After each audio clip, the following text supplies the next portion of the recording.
Colleagues, I will allow just for another 5 minutes, just to see, and then we proceed.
All right, colleagues, thank you very much for joining our session for today. My name is Ronnie Siphika.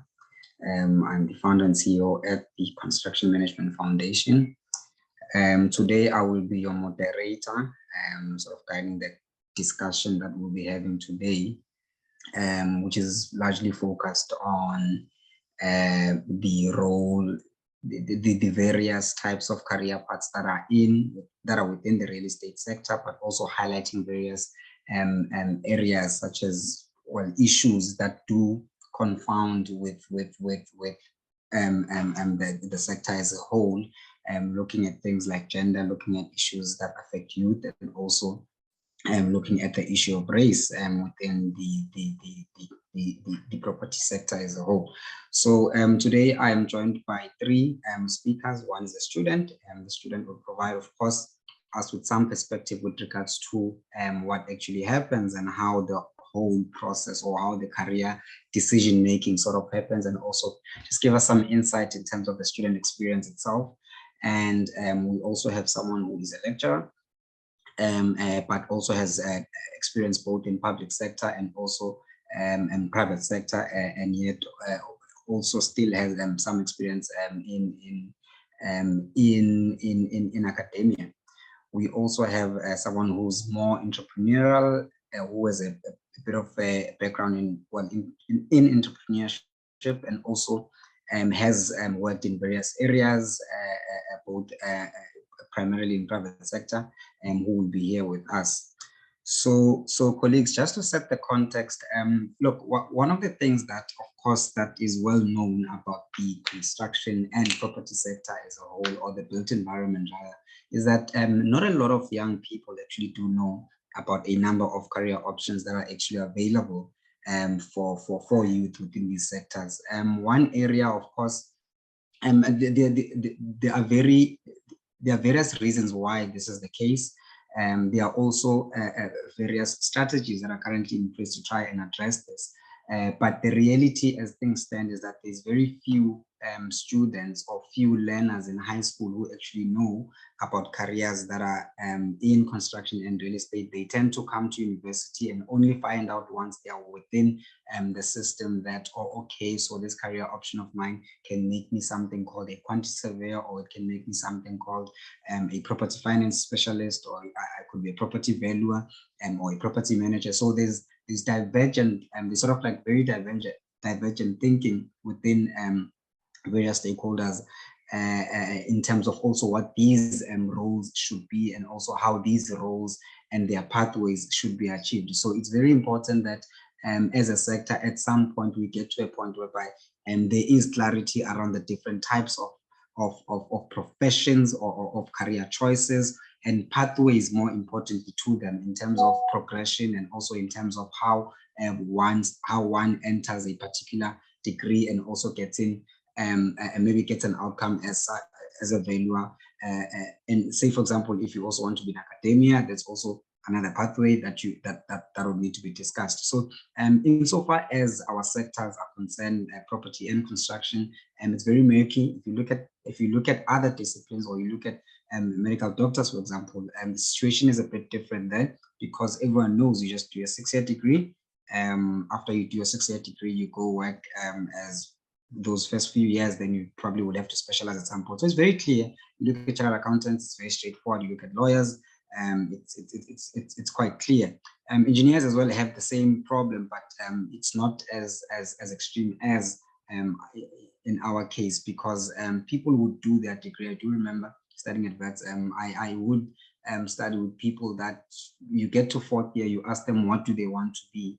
They are actually entirely not sure, because there's so many options that then they get presented with, to a point whereby even if someone had studied QS, somehow they ending up in banking. You find someone that studied property ending up in facilities management, and the same person who also studied construction management, you also find them in facilities management. But also you are also going to find them on site working with contractors, or working with various specialist subcontractors, and you also find them in a consulting environment. So there's quite a divergent number of career choices that are within real estate, but it's very important that as youth or various youth does sort of have or can have some perspective in relation to how to be one of these or one of these professionals or one of these or choosing one of these career choices. So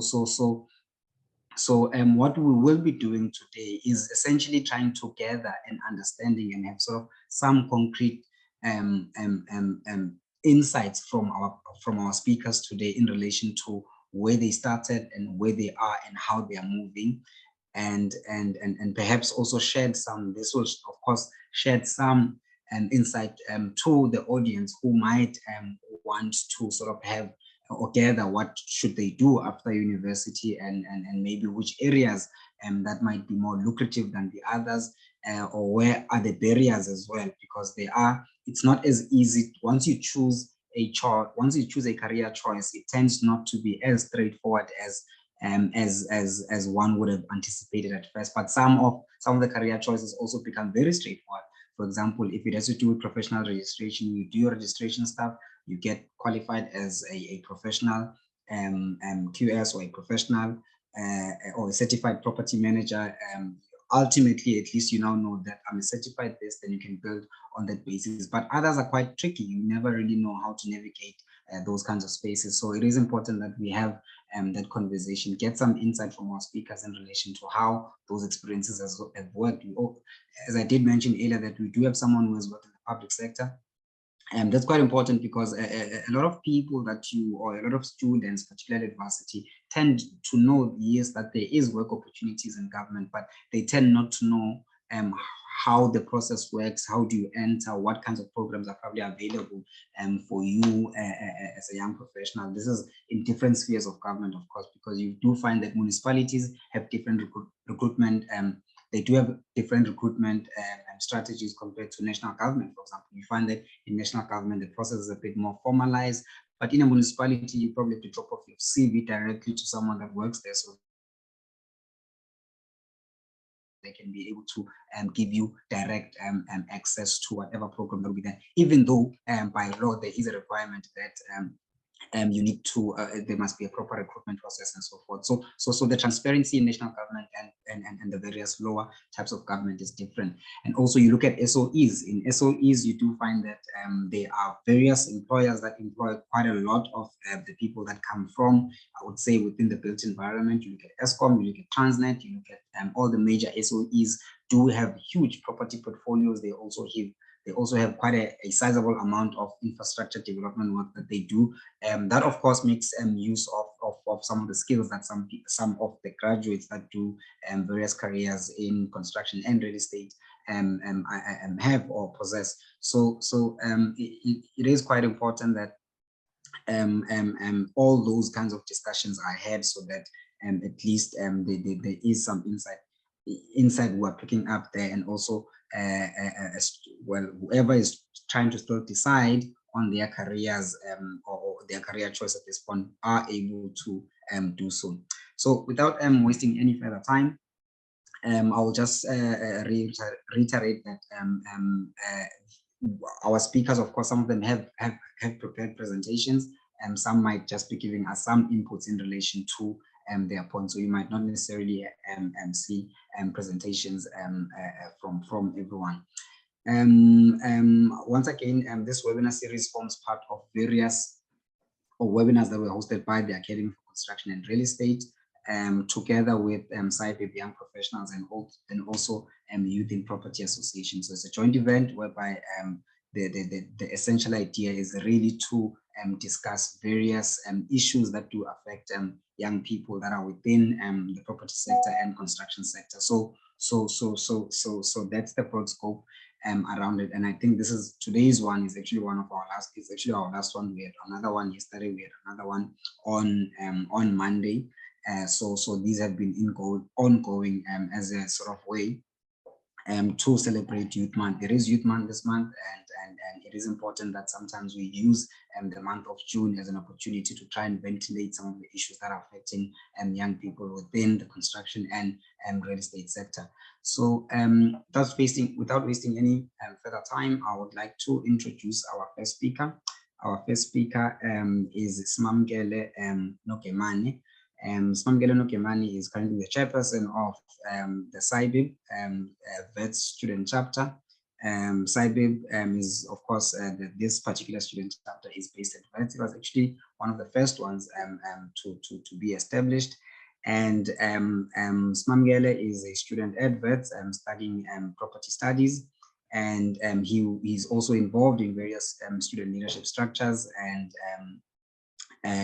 within the university as well. So Simamkele will just take us through the student experience and his perspectives around student leadership and also the various career paths or his own career path that he has taken and maybe the options that are available for him and also perhaps maybe some of the issues that he might have experienced during his student and academic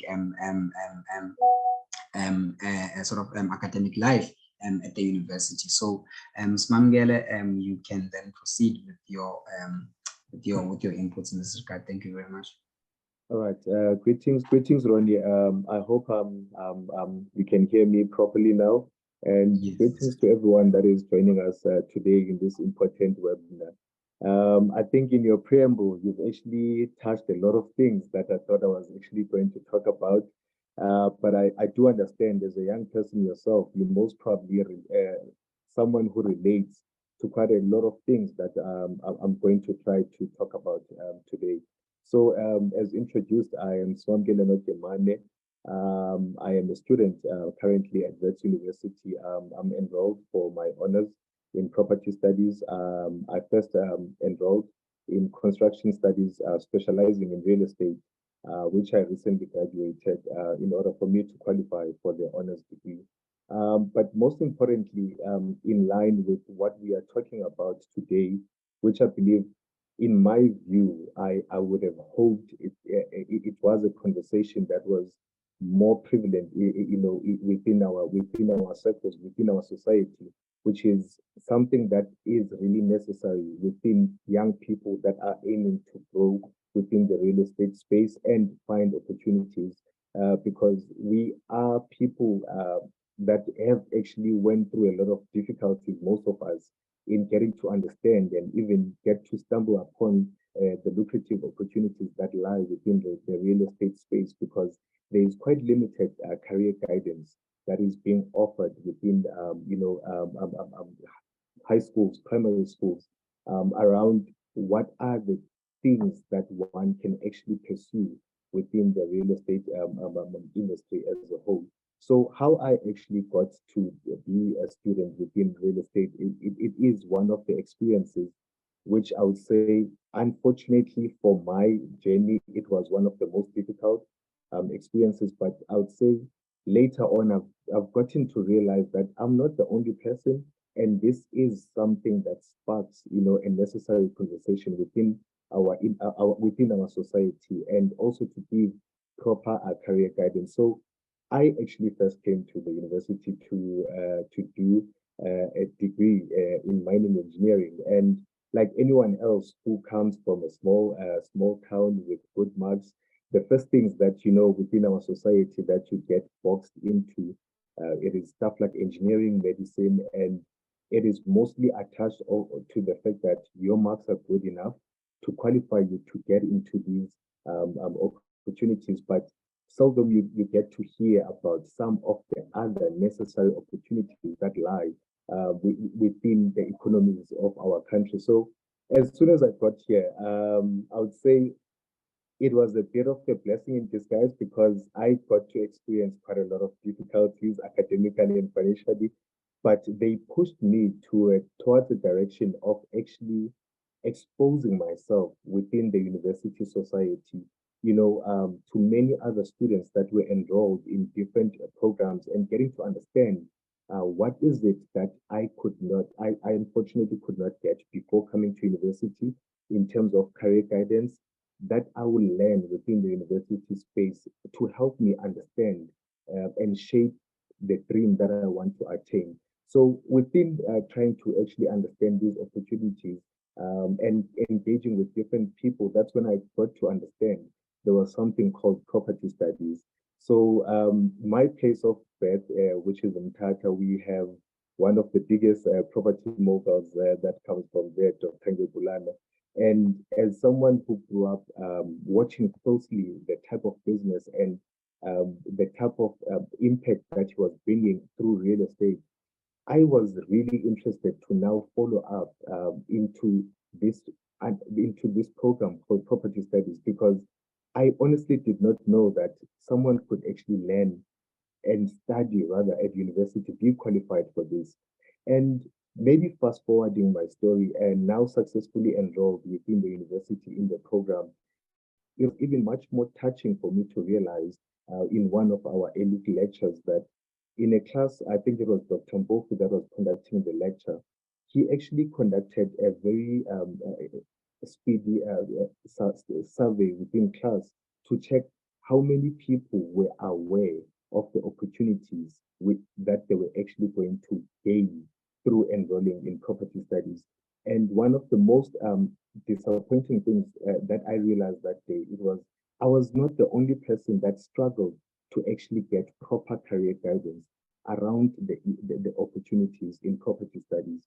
So it is one of the things that I believe through the conversation we are actually having today, we are really touching on an important thing that is necessary within our society to actually fast track the circulation of knowledge around these opportunities within real estate. So having been enrolled within the program, I actually knew limitedly within first year of the opportunities that actually one can take upon the program, like property management, property valuations, and I did not even expand or did not even have expanded knowledge about some of the things that one or avenues that one could look into. And now that we are even at a much more specialized level through studying economics, through studying finance, and through engaging in stuff like applied urban economics, now you even get to understand that this is bigger than just what we actually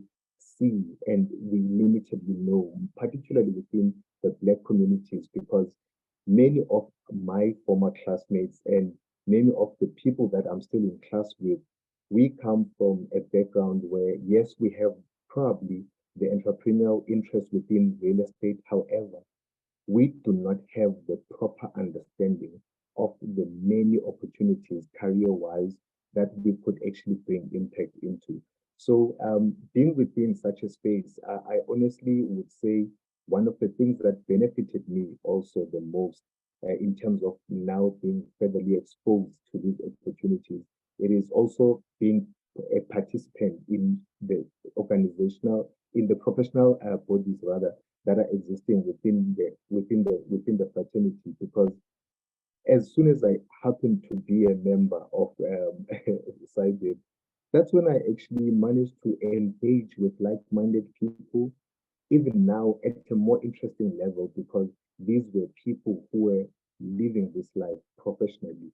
So I would say in hindsight, my story, and which I believe it resonates with many people that I relate with within the student space, it is a story that speaks into the need and the importance to actually continue having these career guidance conversations around real estate, and not only to speak about the low hanging fruits rather within the opportunities within real estate, but to also use the organizational bodies like YIPA, the Academy of Construction and Real Estate, SAIBPP, to actually emphasize the opportunities and expose these opportunities to the most marginalized people within our society, because those are the people that mostly, in my view, and in what we've actually learned through many case studies, those are the people that require most of the solutions that come through the training that we get within the studies. So basically, I would say that has been my story and that has been my journey. But I can pause there for now, hoping for any questions that could come. But yeah, that's basically what I can say around the topic that we're talking about today, with also the hopes that the seniors within the journey that I'm about to start, I'm still a very young person within this journey, they can actually even help us within the student structures to better understand how can we fast track the transformation within us as young people through the careers that are actually available for us as young people within real estate. Thank you.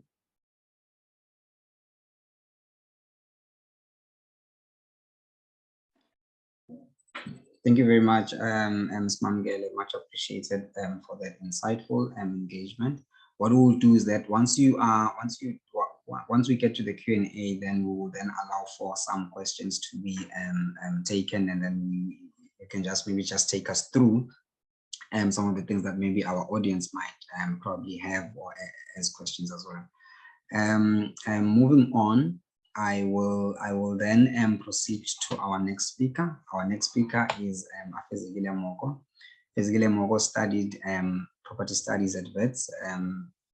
He then went on to work in the public sector, working within the Department of Public Works in the Eastern Cape, and then from there he then went on to private sector, working as a property valuer for a company called DDP Valuers in Pretoria, and she is currently a lecturer at the University of Johannesburg within the property valuation department. Afezekile, you may proceed with your presentation. Thank you, Ronnie. Good evening, everyone.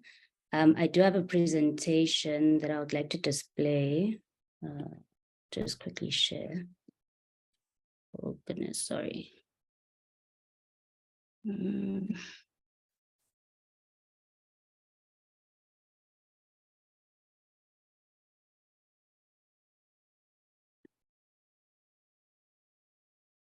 Can everyone see the presentation? Yes. Hi, Ronnie. Please just, yeah, okay. I don't, could you please assist me? I'm trying to make it onto a slide. Slide, maybe Albert, can you advise perhaps where she should press? Let me just see. Is this a PowerPoint? It's PowerPoint. Well, not PowerPoint exactly. It's April. It's a screen, but it's on a MacBook. It's not PowerPoint. It's Keynote. Keynote. Go to.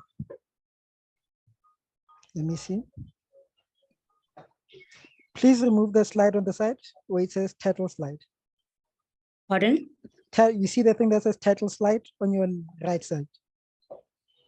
Title slide, yes. Yes, please hide that. Okay. No, hide the entire thing. No, not that. Hide the entire slide on your left. On your right, sorry. Click on format. All right. Thank you. And then you can click on view, I believe. On view? It's fine. You can present it like this. It should be fine. It's okay. Yeah, it's going to take a while to fix, but you can slide like this. Just slide to your right when you want to do the next slide. Okay, okay. Happiness. Good afternoon, sorry, good evening, everyone. I'm Afezekile. I am a lecturer at the University of Johannesburg. And this evening, I'll be representing YIPA, which is Youth in Property Association. And I'll be looking at career choices in real estate through the lens of age, gender, and race. So I'll touch a bit on the lenses, but I'll be focusing more on my experience in the sector, and then looking at how then it affects our age, gender, and race. This is just a summary of what I'll be covering. I'll be looking at education, career options, my experience in the public sector, the private sector, and now in academia. So with regards to education, these are the institutions that are offering real estate courses or degrees in South Africa. Within these institutions, the three at the bottom do not offer real estate and undergraduate courses, and they are not recognized by the South African Council. And I'll explain later how the South African Council is relevant within our property sector or within the property industry. So this is just an overview of some of the institutions or most of the institutions that offer real estate in the South African context. And then this slide just illustrates the type of courses that is offered at these institutions. And if you notice, most of these institutions have this course under the built environment, except for UJ, which they have it under the finance and investment department. But yeah, these are the courses that are offered within the South African context if you would like to study towards a real estate degree. And then just to highlight a disparity that I did pick up, which is within South Africa, there are only 5 out of the 9 provinces. There are 5 provinces out of the 9 that have institutions that offer real estate courses. And then there's only 2 out of the 9 provinces that have undergraduate real estate courses, which means, for example, if you're coming from the Eastern Cape, and I remember Simamkele just mentioned that he was coming from Mthatha. If you're coming from the Eastern Cape, that means you can't study anything that is real estate. You can't study anything towards a real estate degree in the Eastern Cape because there is no institution. And there are about 3 institutions in the Eastern Cape. We've got Rhodes University, you've got Nelson Mandela University, and you've got the University of Fort Hare. All 3 don't offer undergraduate real estate courses.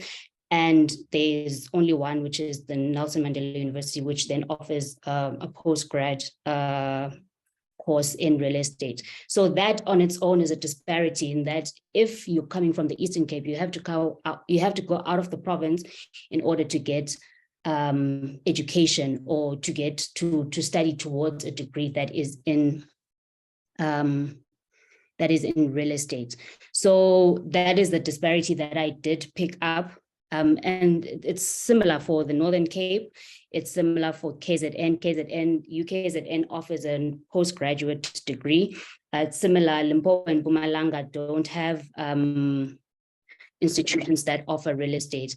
So that is just in the education aspect. So you haven't even gone into the industry yet. You're still in a sector, sorry, you're still in high school and still needing to go into university to attain a degree. And there's already a disparity, or there's already inequality of being able to get access to a real estate degree. And then moving on to career options. So that was the education part. So coming out from high school, going into varsity. And then now you've completed your varsity education and you're going into the working field. What do you do as a graduate? There are a number of career options. However, I've listed only a few, and the ones that are usually, that people usually go into. For property valuation, you become a professional valuer, but obviously, as Ronnie had mentioned, that there are certain things that you have to attain, or you have to do in order to become a valuer or certified property manager. But these on your left-hand side are the courses that you study. So you study property valuation, property management, asset management, facilities management, property development, property investment, property finance, and leasing. And then on the right-hand side is the profession, or some of the things that you can become once you've finished your degree. And then at the bottom are some of the the first one is the council, and then the second one is an association for facilities management. So to get certified as a facilities manager. And then the last one is an institute for real estate management, and that one is for to become a certified property manager. And then I go into the public sector. This is where I started after my studies, career-wise. I went into the Department of Public Works, but there are a number of departments that offer employment opportunities, and I've listed them on here, but I'll talk more about my experience in the Department of Public Works.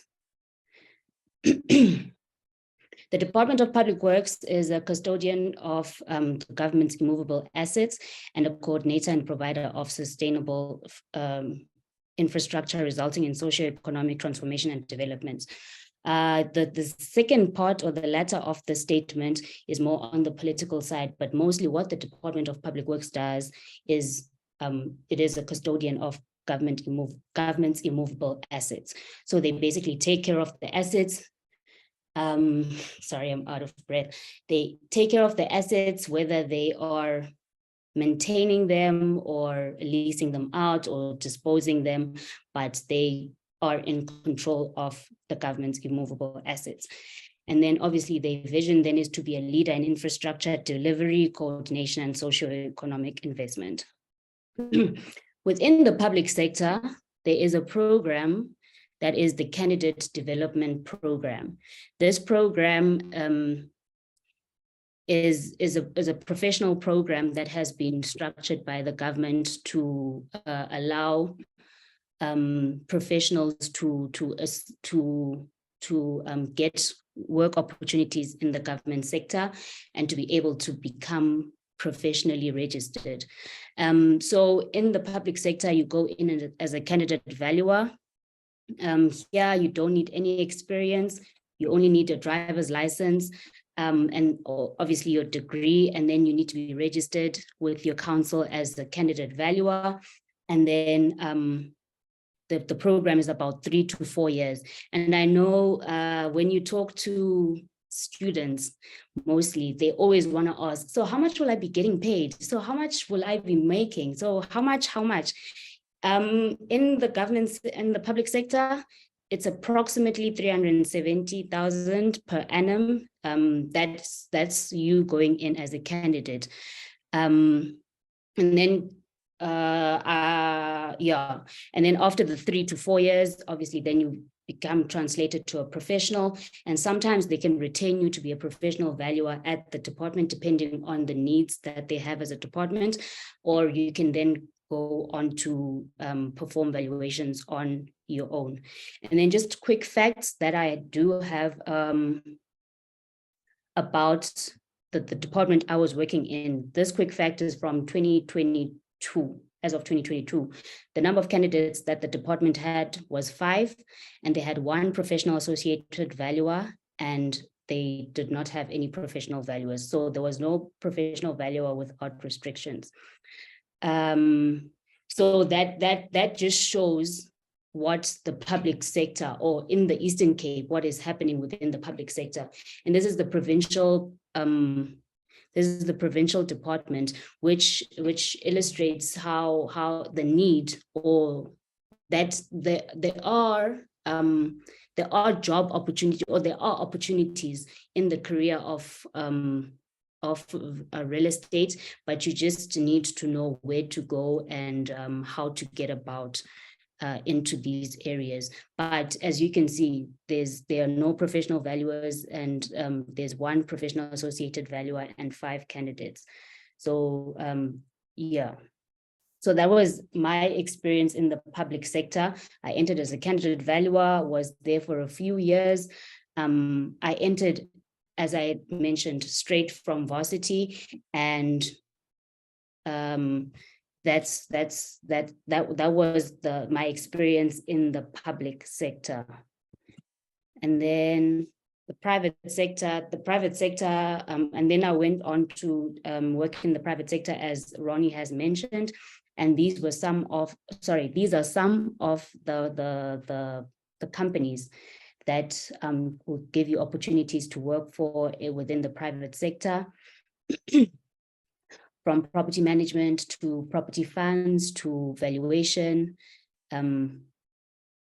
related to the professions that I had mentioned in the slides before. In the private sector, it's a whole different ballgame. As a valuer, you get vast experience. You gain so much experience. You get to network. it's flexible and you've got autonomy of your time, but the space needs you to work at a high speed. So it's more for young and vibrant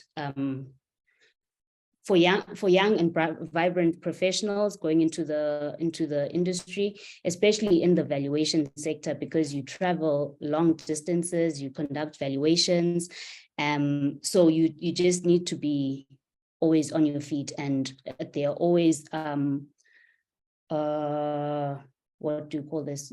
They also have turnaround times, tight turnaround times. So you need to stick to those. So there's a lot that goes on in the private sector. Unlike the public sector is a bit relaxed, but the private sector, yeah, you always need to be on your A game. I did property valuations. The company that I worked with offered residential, commercial, agricultural, and municipal. So you get experience in all those different categories. In the public sector, you also get experience in those, but it depends on then who's mentoring you and who can sign off and what certain things they can sign off. And then after the private sector, I then went into academia. Academia as a lecturer, the requirement is that you have to have a bachelor's degree, you have to have a master's degree, an excellent academic record, 5 years of teaching and industry-related experience. So if you have industry-related experience of 5 years, then you can go into academia. And then you have to have professional knowledge and experience in the area and professional registration. Some of these things they can overlook if you can attain them within a short period of time while you're inside the academic space. However, the master's degree or your degree and your academic records are scrutinized more as opposed to your professional knowledge and registration. And then as a senior lecturer, you then have to have everything that you have as a lecturer. But additional to that, then you have to attain your PhD degree, 6 years of teaching and industry, a record of previous postgrad teaching, supervision of doctoral and master's students, a well-established research support by publication and proven experience to have published in ISI publications, an appropriate recommendation for rating from your university. So these are related to academia. So the rating is also related to academia, depending on what research field you're researching and how many publications you have published. And then you can then progress to being an associate professor, which is then the same as a senior lecturer, but now you also have to have international recognition you need to be internationally recognized as a researcher. And then to wrap up, there's a lot I've noted, or I've had a realization that there's a lot of work that still needs to be done in transforming the sector. And again, just to reiterate what Simamkele mentioned, when he said he was from Tata, this took me back to when I was at Wits. And I remember I was the only Black student from the Eastern Cape. So you can imagine, yeah, there were other students from KZN and, well, throughout South Africa that were Black, but to think that you are the only one coming from the Eastern Cape, which means it's almost to say that the students who are coming from high school in the Eastern Cape probably don't know about this sector, or they don't know about real estate. They don't know that it's something that you can study towards, and all these things. And that's when I was like, there's actually so much that the sector needs to do in order to transform and to actually get students studying, or to get students that are going to be studying towards a real estate course, or to become some professions in the real estate sector.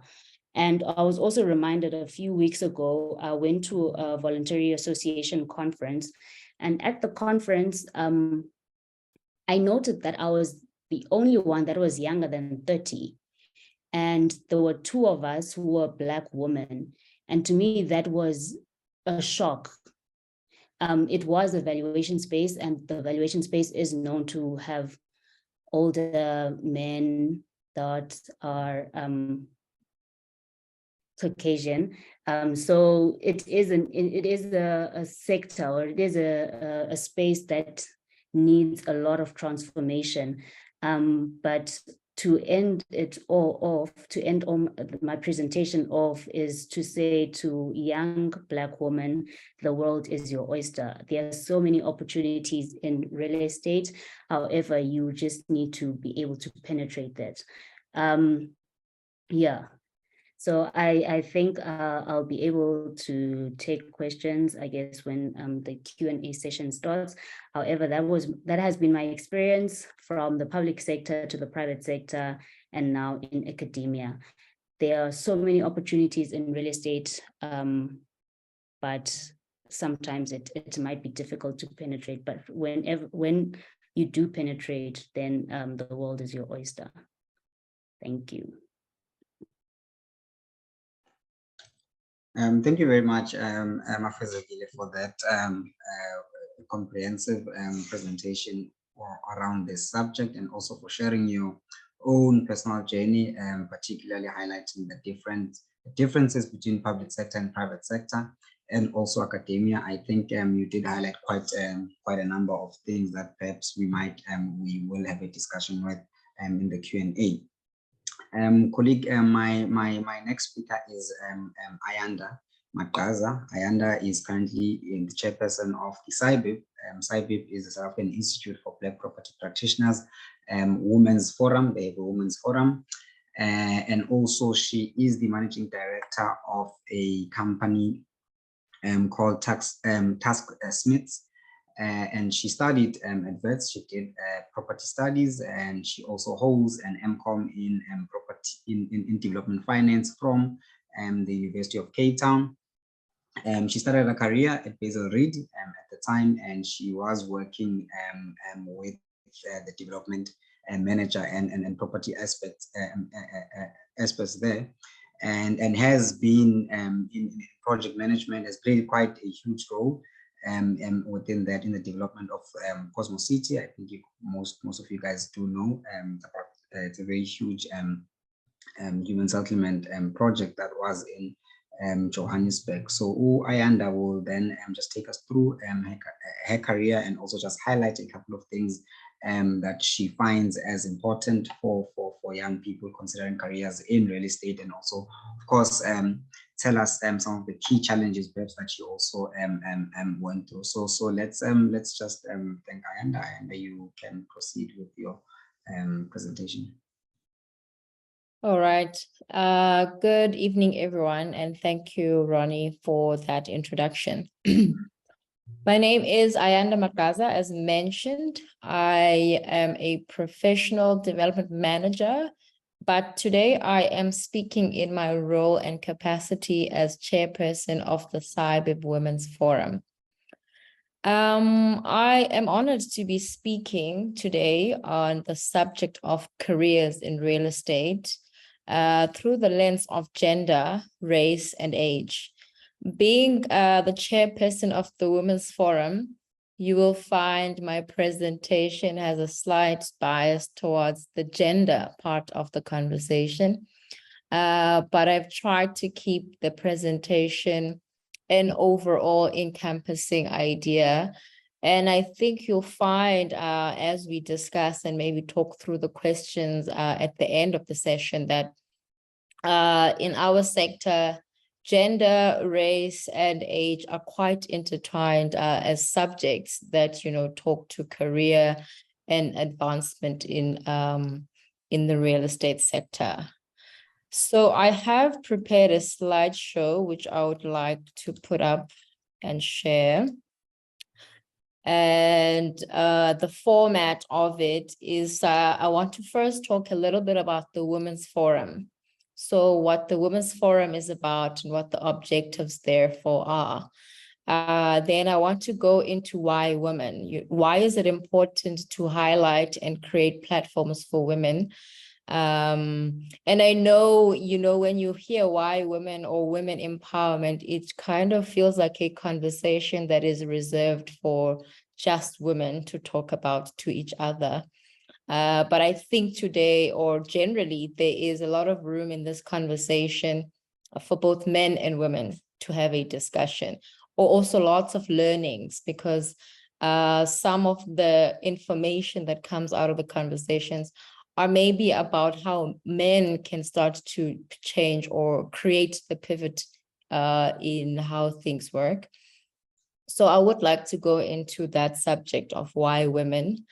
Though Afezekile has pretty much used a lot of the content I'd prepared under opportunities, I'll probably just run through those slides a lot quicker because she's spoken quite efficiently and effectively about a lot of the content that I'd prepared on careers in real estate. As well as she has also touched on institutions and professional bodies in our sector. So I probably won't spend much time on those slides. But in closing, I do want to then look at the future of the built environment and how we, or yourselves as young people, because I'm exiting the youth bracket soon, can start to imagine the future of the sector. So from the Women's Forum, I just wanted to highlight our key pillars and what the main objectives of our forum is about. So the forum looks at an increase in women leadership. What that means is we want to see representation of females, especially Black females, in spaces of leadership in the property sector. We also want to see women participate in roles of ownership. So whether it's owning land, owning properties, or owning significant shareholding in vehicles that represent ownership, we just want to see an accentuated representation of women in that format. We also invest quite a bit of time and energy into creating strong developmental instances where mentors and mentees can interact in our industry. We do also run a strong database of women, especially in our forum, highlighting and kind of profiling what they do so that if entities that exist out there are looking to work with women, it is easy to find women in a particular sphere in our sector, whether it's professionals or businesses. We run a database in that format. And lastly, we would like to see an increase of women representation in procurement share. So I think that all kind of speaks for itself, what we as the Women's Forum stand for. Then if I speak again or revisit the question of why is it important for us to shine the light on women, or even create specific platforms where we talk about representation of women in our sector. I think the quickest answer is we want to achieve gender diversity in our industry.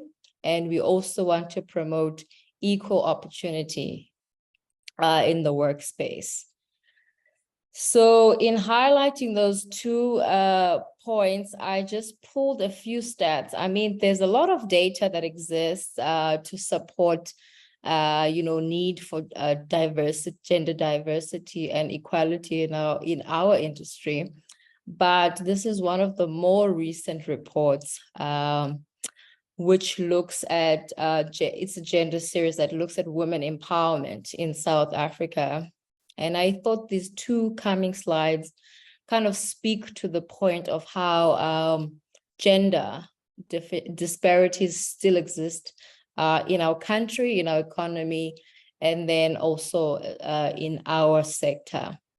So this looks at earning power ability, where we can see on this graph that, it represents the monthly median earnings between the genders. So for a position where a man would earn 100%, you would see in the year 2022 a difference of almost 22% between earnings between a man and a woman for the same position. So it speaks to the fact that we still need to fight for and achieve equality in our space and diversity. Then the next slide was just about the gender discrepancies in positions of management. Again, if we consider the fact that women make up over 50%, almost 52% of the total population, you kind of want to see that translate into just general data around representation.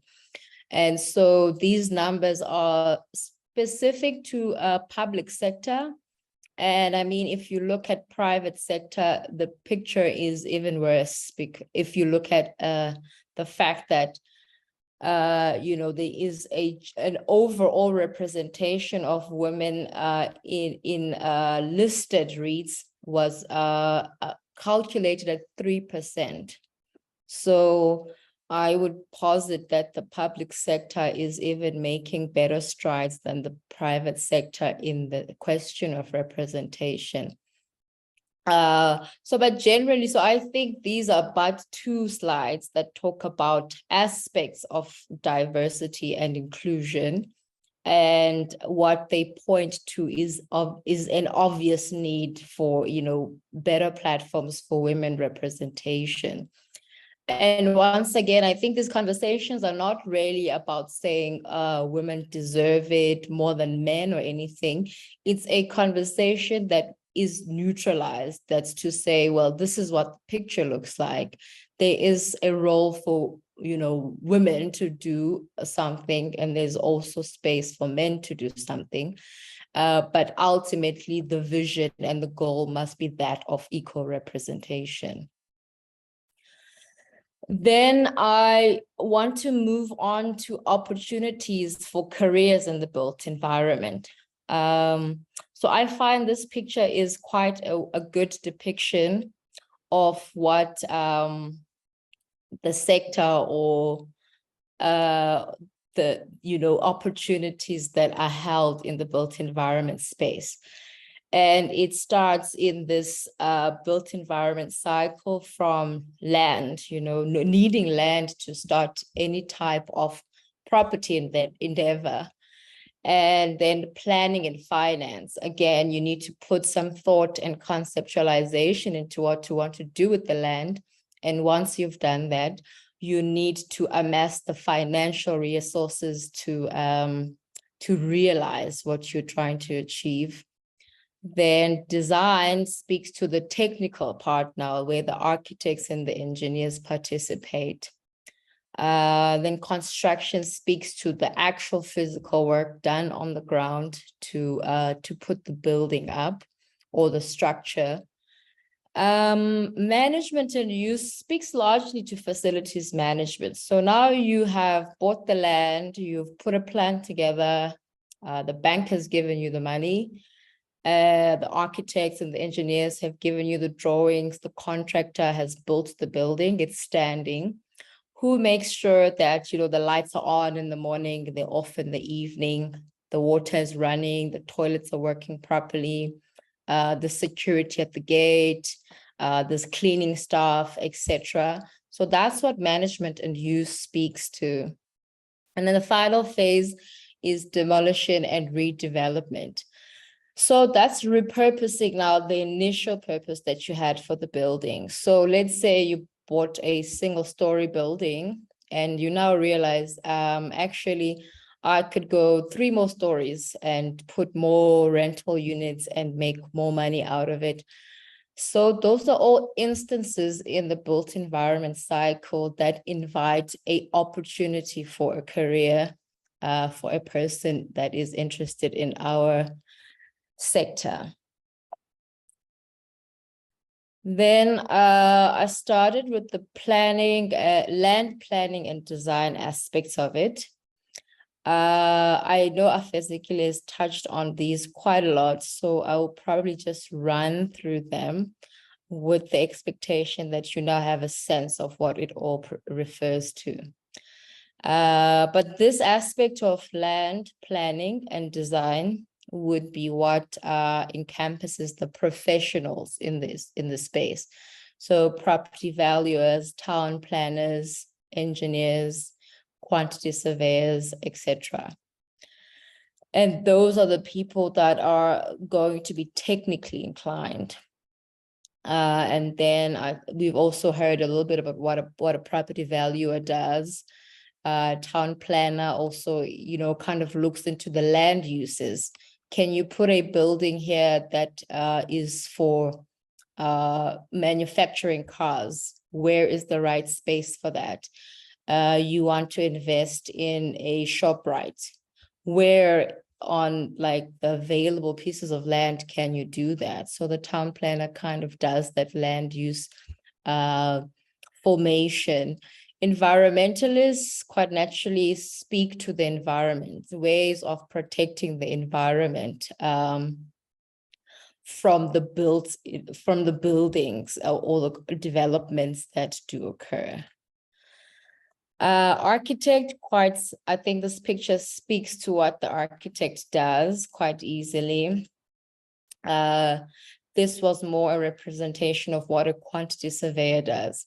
So they're typically referred to as the bean counters. They are the people that calculate how many bricks you need, how much cement, how much is it going to cost you, and they basically manage the costs of whatever structure is under development. Then these are the different classes of engineers, also pretty much part of the technical teams. Then we look at the finance world.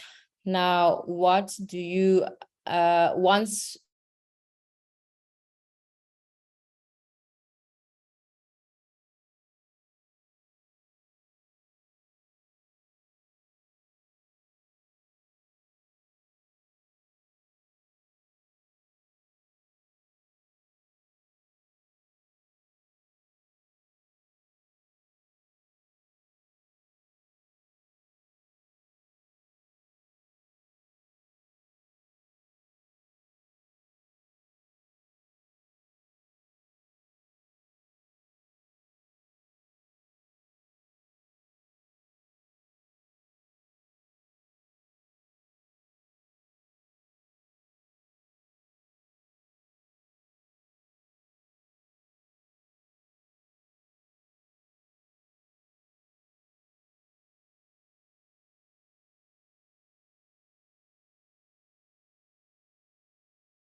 aspects of the sector. Then the rest are councils. So these are professional councils. And again, we've heard about how once you have qualified, you then, you know, become a candidate, fall under a professional body, and eventually become a professional at what you do. Lastly, I then wanted to talk about the future of the built environment. So I think the future is definitely a very relevant topic for the youth, because you are pretty much the future. And this is what I think is going to be the strongest way of imagining how the future looks in the built environment, how you can influence and reinvent like some of the functions that exist in the building sector. And I think the future calls for innovation incorporating digital and the technological world. So there's a lot of emphasis that's already going towards subsectors like, you know, prop tech and that sort of thing.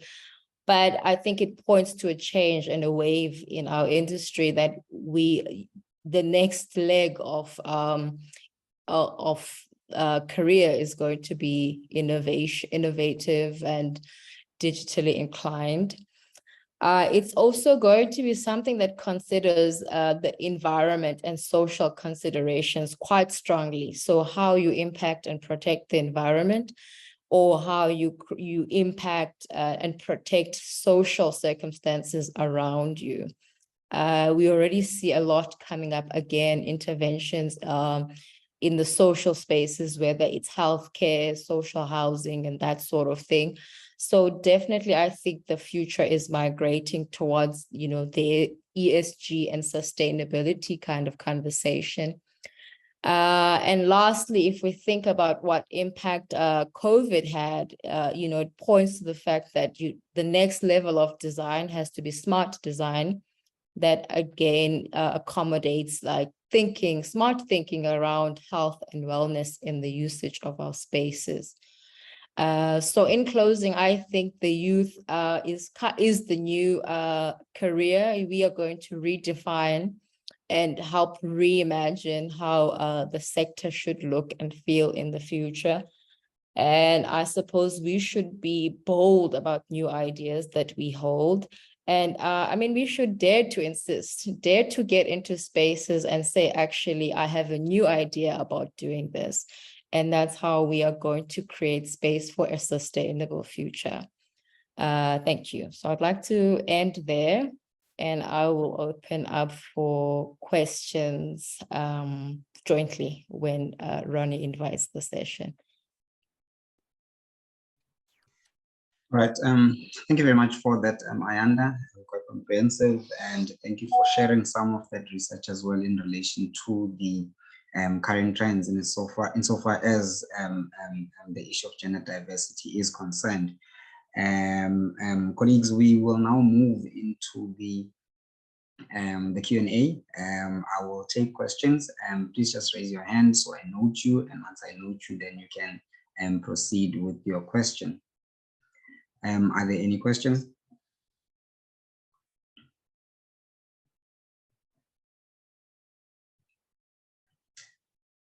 Okay, while you guys are still formulating your questions, I do have a couple of questions that I prepared for our speakers. And I will then attend to your questions as we move along.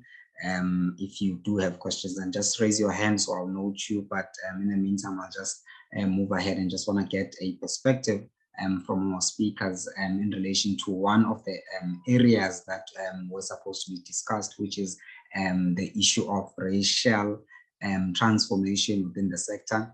If you look at the various statutory councils established under the Council for the Built Environment, that is your architects, your engineers, your construction project managers, QSs, and so forth, you do see that there is a trend towards a situation where you find a lot of young people that are stuck as candidates, and they actually even perpetually become candidates for years within that space. And also the conversion from candidate to professional is not moving within the sort of rate that is required at the very least to at least show that there is some transformation happening within the sectors.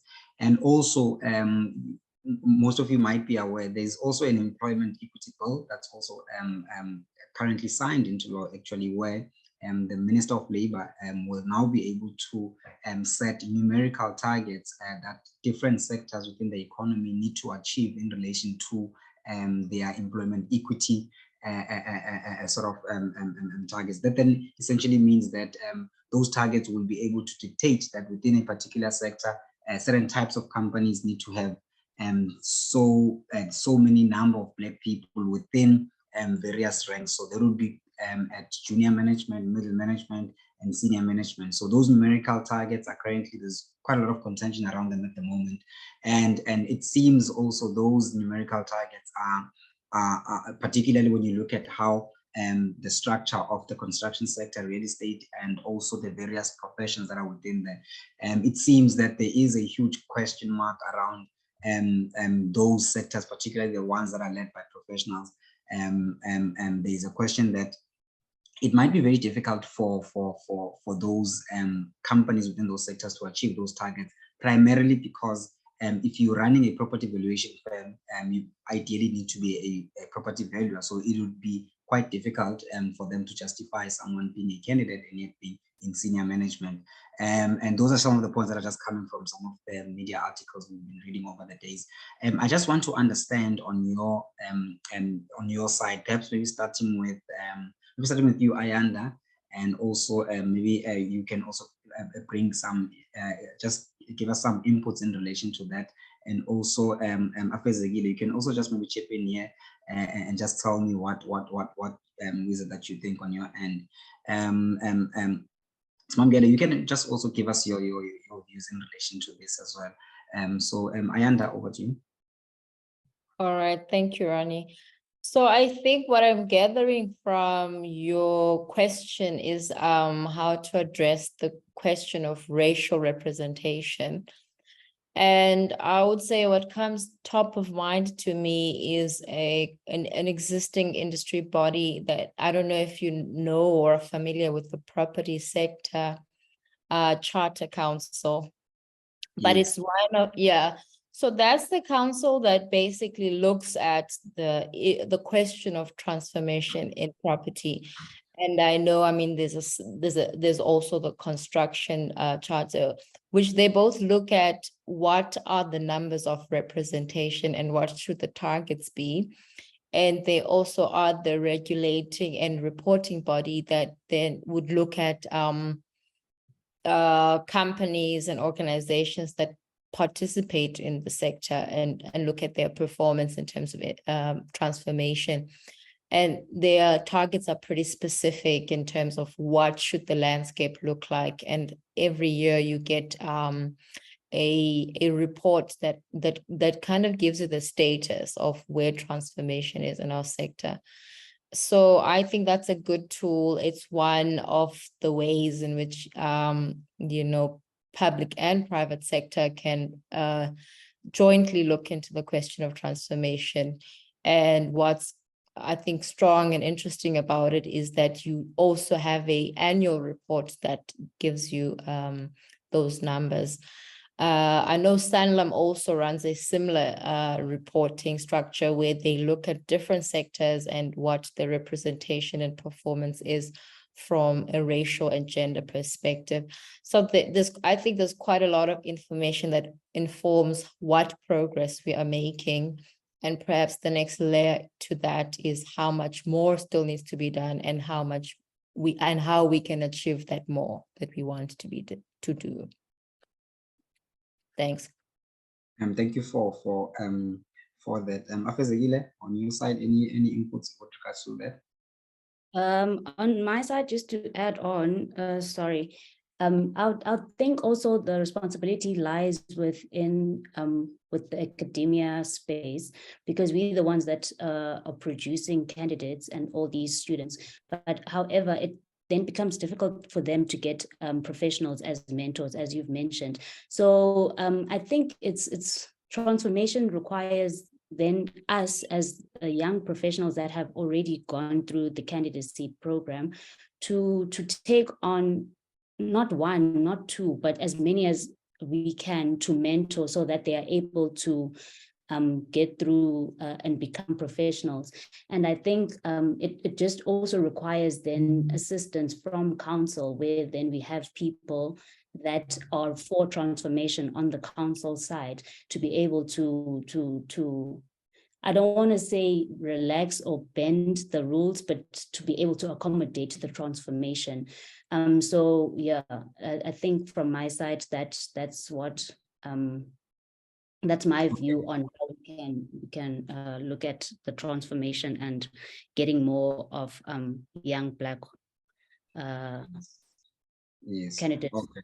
All right. And then Simamkele, your 2 cents around that. Well, I would say from the experience that we have, particularly from a student perspective, I would honestly highlight the lack of exposure or lack of experience as one of the things that actually delays the targets around the transformation issue. mostly given the fact that when as you mentioned, if ever you look into the valuations, career progression, for an example, it won't make sense even if there is a legislation that speaks on the transformation within the companies. It won't make sense for companies to just escalate people and put them at higher positions without the relevant work experience that matches the positions that they will be occupying. So from our side, I would honestly say, which is one of the biggest struggles that we have at a student level, that you only get to acquire experience and exposure to some of the things that you could actually accumulate as a graduate or as a student within the academia space. You only access them at a later stage when you are now a graduate. So if there could be opportunities that could allow the youth and offer opportunities of growth within the real estate space, I believe that's something that could actually assist in fast tracking the transformation that is needed within the space. Thank you very much for that, Simamkele. I think we do have another question on the Q&A tab. The first question probably maybe it's more for Ayanda and Afezekile. The question is, what are some of the unspoken challenges that women working in real estate face? I think probably here maybe the person that's asking the question just wants to get some context on the specific issues that probably in different workplaces that you as women in real estate and property you probably encounter throughout your working life and your career. Okay, thank you. I think I will go, and then Afezekile, you can probably add wherever I haven't touched. So I would say unspoken challenges, or what you find quite different and often unique when you start in the workplace, is that women are not equally visible or represented, because it is typically an industry that is male dominated, and also it has a bias towards, you know, kind of the white male dominance. And if you are new to those spaces, you may find that intimidating and challenging. But I think for me, the real call is for, you know, you to hold your confidence, hold your own, and understand that you have a voice and you have a space in any room for as long as you are a part of that team. So I definitely want to encourage women not to feel intimidated by that dominance, and in fact, to take up the spaces that they are in. And I found that was the one thing that was very kind of unique to my work experience when I started. It was largely male and white, but it is evolving with time. So yes, and I think from that emanates a lot of issues like, you know, the confidence to speak out, the confidence to just excel and be your best. I definitely would say what women should bring is confidence and knowledge that you belong there. So that's the one thing that I would want to highlight. And I'll hand over to Afezekile. Thank you. From my experience, as I mentioned, I started off in the public sector, and not only in the public sector, but in the Eastern Cape. So there are also cultural differences that were also a factor, in the sense that you'll be seen as someone that can't be given serious responsibility or responsibilities. You only there to, I don't know, to do the admin stuff, or to do the runaround things that are not that are miscellaneous and don't really contribute to your profession. So that is what I experienced in the real estate sector going in as a woman. Is that we were not taken seriously because of being a woman, and also then there are cultural factors that play play a role in that. Yeah, that's it from my side.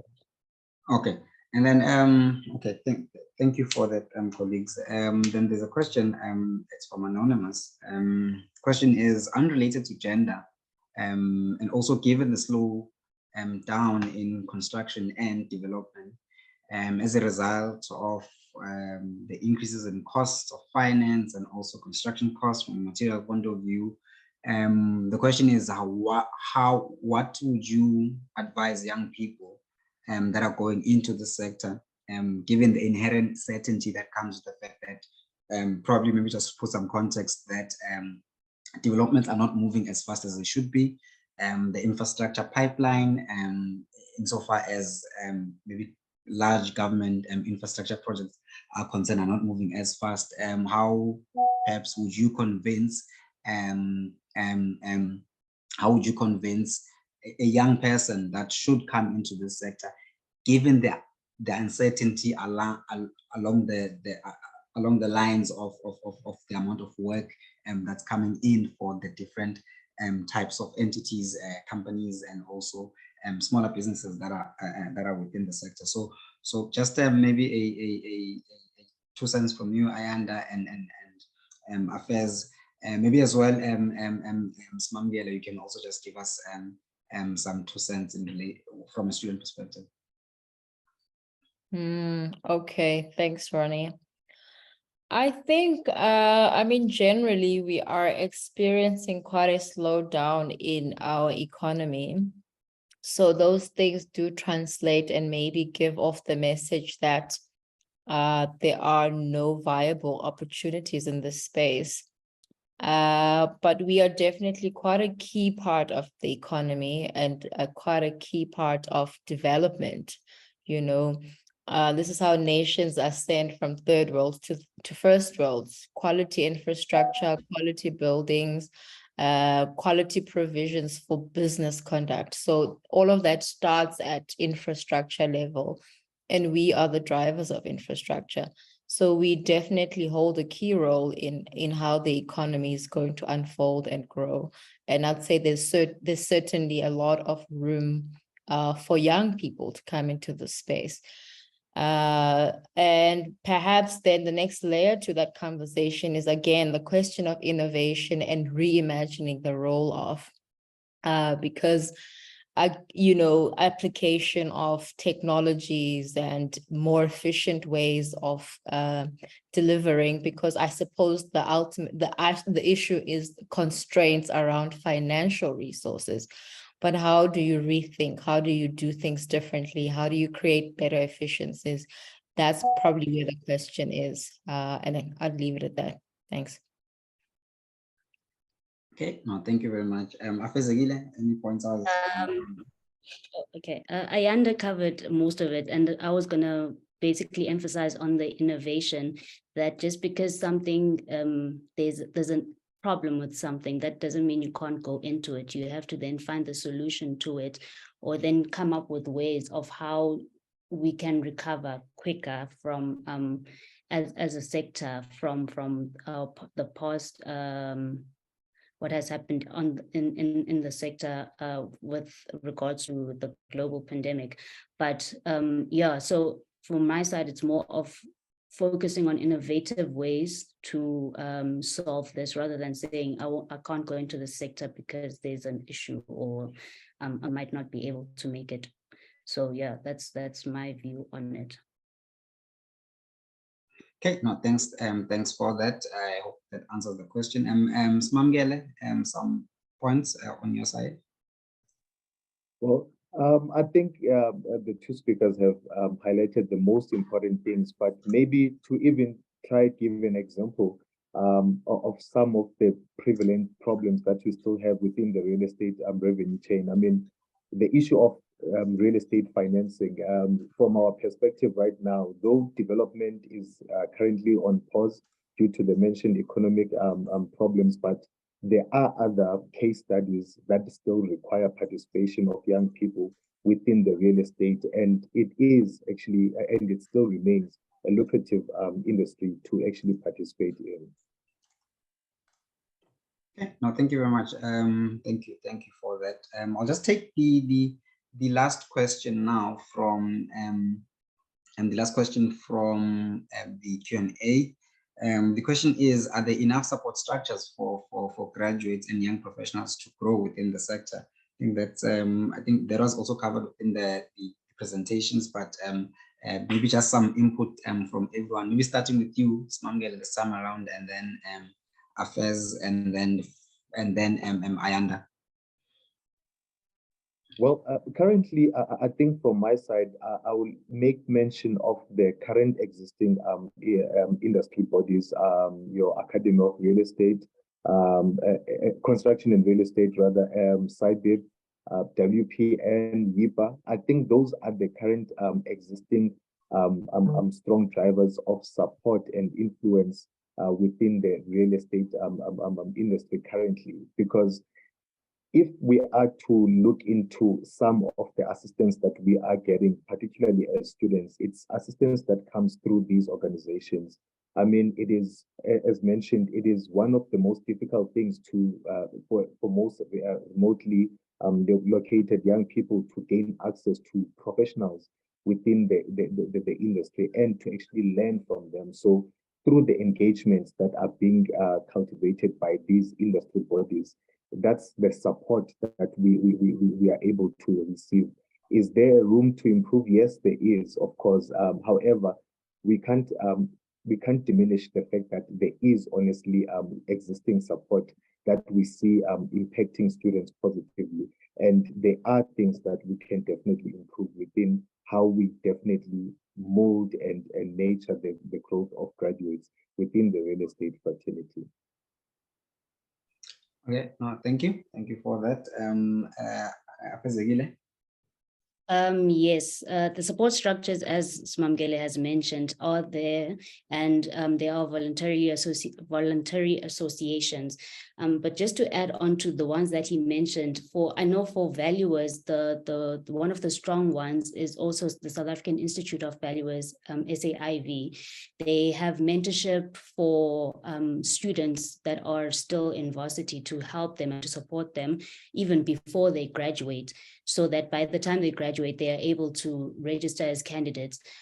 So I think, yeah, the support is there in voluntary associations that assist students to register and become professionals eventually. Okay, no, thank you. Ayanda. Yeah, thanks, Ronnie. I think the question is well covered, and I would summarize and probably say, I mean, it is a growing approach in the sense that there are a lot of organizations coming up that have that inclination. So I would say it is a work in progress, but not something that's overlooked. There's definitely a couple of people addressing that, organizations addressing that need. All right, no, thank you very much. I hope that does answer the question from, I think it comes from 1 acre. Colleagues, thank you once again to our panelists and speakers for today, who were gracious enough to make the time to talk about these issues that do affect various young people within the real estate sector, and also just shared some insights in relation to how the sector works, and also in relation to the various different kinds of career paths that are available. On my side, just closing remarks, we sincerely do appreciate also the audience for making the time to sit and listen to our speakers.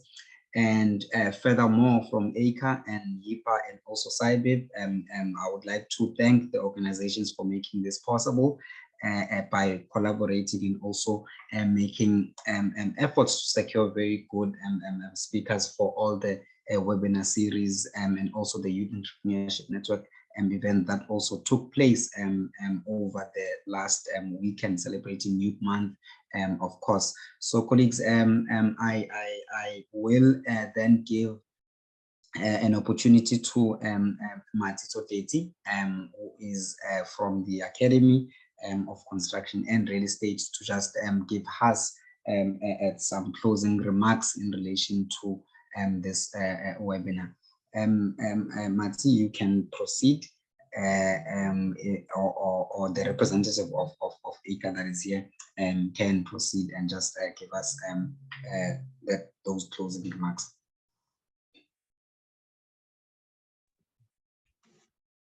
Good evening, ladies and gentlemen. Thank you so much, Ronnie. And thank you so much to the speakers for today. As I've introduced myself in some other webinars, once again, I'm Matsi Etsotetse, one of the active directors for ACA. I'm not well known when it comes to built environment, but I'm very familiar to the education and training space. For past 3 days, we had very informative webinars. If you didn't get a chance to attend the ones which happened for past 2 days, it's unfortunate for you, you missed out a lot. However, you are lucky enough that you are in today, so that in future you will know that there are such opportunities, having people who are willing to share their experience when it comes to this industry. I would also like to thank all the speakers who made this event successfully. We were calling it Youth Entrepreneurship Network Week. We started on Saturday. We had speakers we had Ben Malapile, a young, brilliant man, and we also had who's this guy? Nderitu Ngunjiri. He's also very brilliant, working for Prol, and they were able to share their journey. Nderuti was sharing his journey from the working environment in real estate, and Ben was sharing his journey as a young entrepreneurship. As a young entrepreneur and on Monday we had Sandra, of which most people wanted Sandra like nobody's business. Time was not sufficient enough, but unlucky enough she shared her numbers, so people will be able to communicate with Sandra and ask whatever was not addressed when we were having this webinar. We also had Lindo, a young, brilliant man who's starting from the bottom, and he's having, I think, as much as he is starting small, but he's having something big in his mind. I like the fact that he's not rushing, he's taking it slow. And today, as a Women's Day, I feel like Women's Day came early. We're having two beautiful young women, and their journey, it seems like, when I'm looking at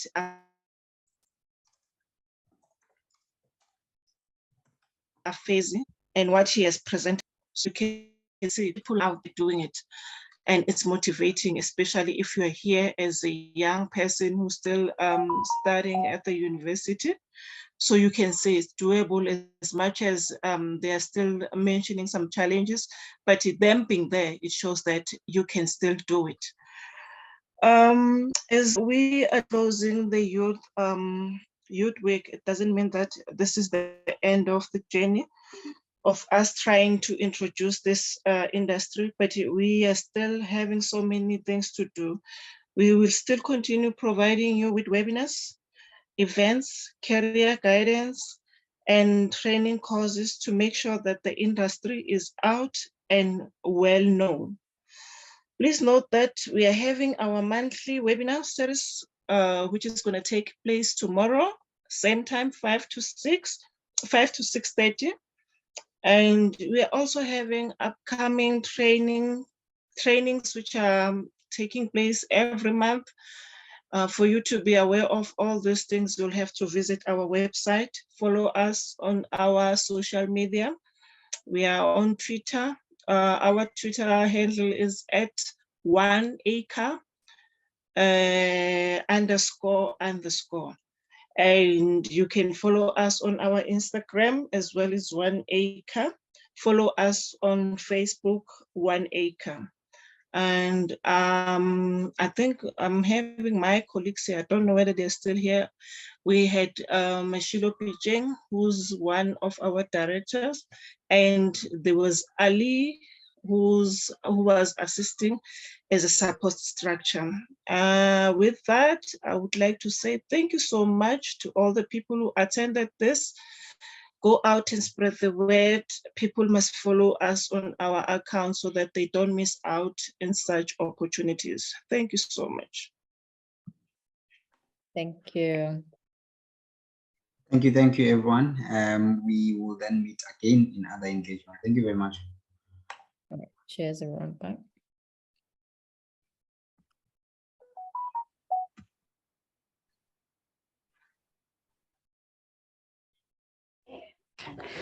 Thank you, Ronnie. Thank you very much.